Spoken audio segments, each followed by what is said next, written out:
Hello and welcome back to the Baggies Podcast YouTube channel where, of course, we're giving you all the latest news, views and opinions on all things Albion. Today, we're talking all about the brand new third kit, which was released just yesterday.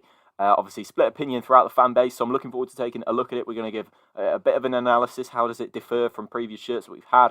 Then I'm going to be giving my opinion and hopefully seeing yours in the comment section below as well. So if you want to get your thoughts in on our brand new third kit, feel free to drop it a little rating out of 10 in the comment section below. I'd love to hear your thoughts. But before we get into this video, analysing our new third kit, I'm hoping that you're going to subscribe to the Baggies Podcast YouTube channel. Of course, we're looking for 1,000 subscribers by the end of the year, and I'm hoping that you guys can help me reach that. So if you want to hear more content like this, you want to watch more content like this, and you want to watch more match day vlogs, which are coming very soon when the home games start, then make sure you're getting in your comments and getting in your subscriptions, because I'm looking forward to hearing from you. But anyway, let's get straight into this video, analysing our brand new third shirt. So let's get right into analysing our brand new third kit. Let me just get a little image of it up on the screen now. Obviously modelled again by Connor Townsend, Carl Bartley and Callum Robinson. They are our chosen fashion models for the Albion's third kit and all the kits, in fact. I think that's, I don't really know why they've particularly chosen them three, but you know, that seems to be, at least they're channeling some consistency with that. So we've got the third kit here, which is a nice, well, I say nice, it's a yellow colour, which is a bit different to what we've had in different years. Of course, we've got plenty of differentials in terms of kits this year. We've got obviously no stripes in our home kit, and we've got a bit of a checked pattern in our away kit, which I think is something that I think is something a bit different for us. I don't think we tend to differ from our normal stripes, which is obviously fine that we decided to go with something different. Of course, it is the same as the leaked pictures yet again, so obviously the leaked pictures were all correct of the kits that we had beforehand. We had a blue, and we knew the blue and red almost striped shirt that we were getting. We knew about that one, and then we knew the black one with red trims as well. And then we've also found out this yellow and blue kit, which we're going to just take a little look at now. So yeah, it's quite interesting to see us switching things up. I think interesting is the word I'm going to go for on this one. Of course, Albion deciding to change things up for the new season. Obviously, hopefully a new era under Valérien Ismaël. So yeah, we've got a yellow design, which is I suppose not something I've seen personally since I think the iconic blue and yellow one that I remember Sneaks wearing. I think. Yeah, I think that's probably the one that I'm remembering. The light blue trims, the light blue sleeves, maybe even. I think is probably the one that, yeah, I've got a picture of it now. Yeah, that's probably the last yellow kit I remember seeing.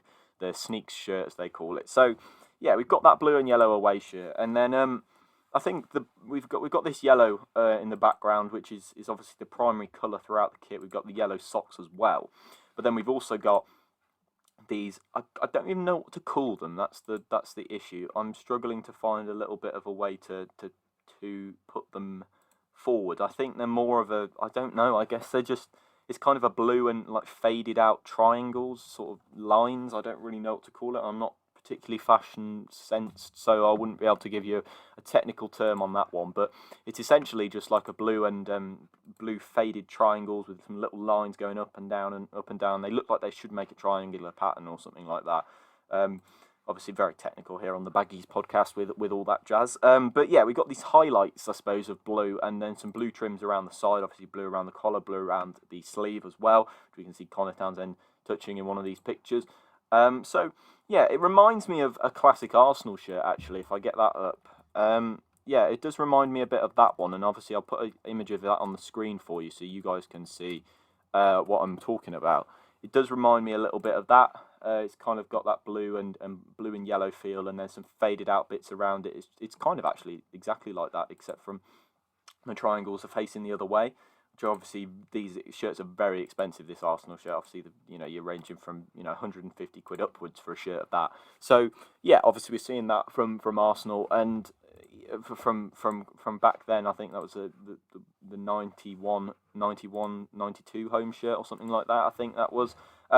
So yeah, it does remind me a bit of that, and yeah, it's a bit different again from Albion. I think obviously I think we tried to go a bit too out there. I think it's almost sort of a, we can make any shirt now sort of message. I don't know. It's a bit different, and I'm not quite sure I'm entirely on board with all three kits having differentials. I think we should have something particularly Albion classic in there, maybe.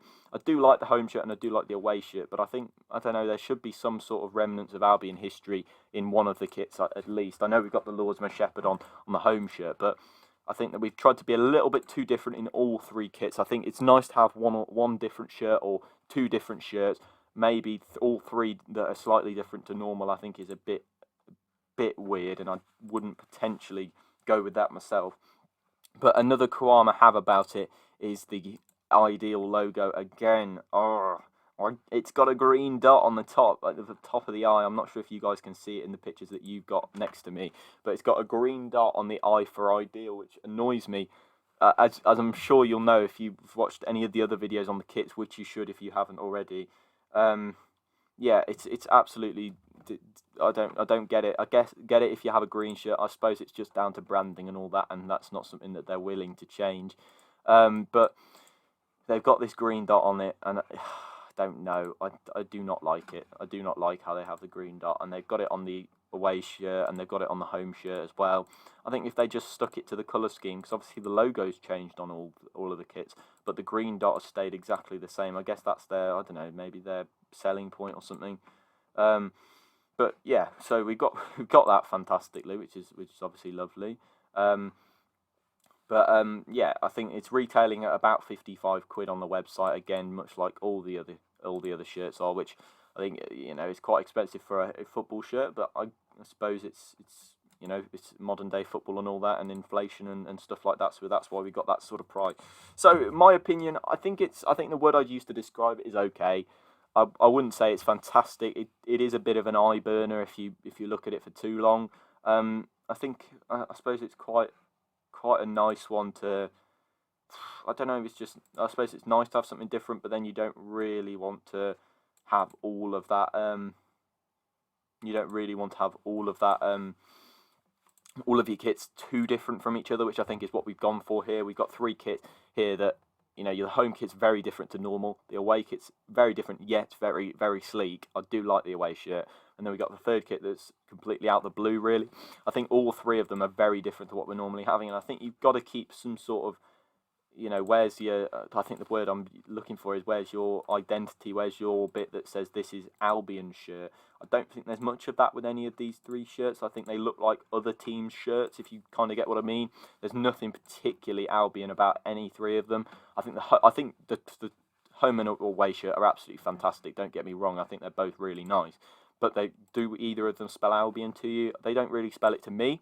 And this third shirt definitely doesn't either. I think it would benefit from a different colour dot on the ideal logo, of course, which is obviously what I've been saying throughout the kit reviews that we've done. If you haven't checked them out already, go and check them out. But I think it's a bit too in your face. But I respect the nod to sort of the retro kits that other teams have had. But I don't get why you couldn't do a nod to retro kits that we've had. I suppose maybe they'd be outdated, but that. It just reminds me of that Arsenal shirt, and I'm just thinking, why have you tried to go with that Arsenal shirt? Why can't you pick one of our classic kits and follow up on maybe that instead? I think it's just meh. I think it's just I wouldn't buy it myself. I don't think, even if it was in the £15 sale they tend to do about Christmas time and at the end of the season. I probably wouldn't do that. Probably wouldn't buy it. However, I do think that we've tried to do something quite different, and I do like that we've tried to be a bit different, but I think on all three of the kits you really have to push the boat out and be different on all three. Maybe keep one similar, but in my opinion, I think I'm looking forward to seeing the boys in action. Obviously we're playing in this kit against Bournemouth, which is exciting to see, but I'd give it a 5 out of 10. I think it's not horrible. It is a bit of an eye burner if you look at it for too long. However, I'm not going to really complain about it because it's okay, I guess. It's all right. It could be a lot worse, in my opinion. So, yeah, we'll take that from it, and we'll take that it could be a lot worse for our kit. I just don't get why we've tried to be really different in all three kits. So I'm giving it a 5 out of 10. Obviously, let me know your thoughts in the comment section below, as I'd love to hear what you guys are thinking about the brand new third shirt, which obviously came out yesterday, modelled by Connor Townsend, Carl Bertley, and Callum Robinson again. Hopefully, you've seen some images come up on your screen. If editing Louis has remembered to stick the images over the top of the screen for you, so hopefully you'll see some images of the modelling, and hopefully you'll have seen some images of the kits that I'm thinking of when I'm jabbering out my nonsense about the kits. But anyway, I give it a 5 out of 10. The new third shirt. It's not amazing, but it could be a lot worse, I think. But anyway, that does bring me to the end of this video on the new third shirt. If you're new around here, be sure to subscribe, and I'll see you in the next video, which hopefully is going to be a match reaction to the Bournemouth game. Obviously, that's going to be a podcast, so make sure you're listening and watching that when it's out. So anyway, make sure you subscribe, and I'll see you in the next video. Goodbye.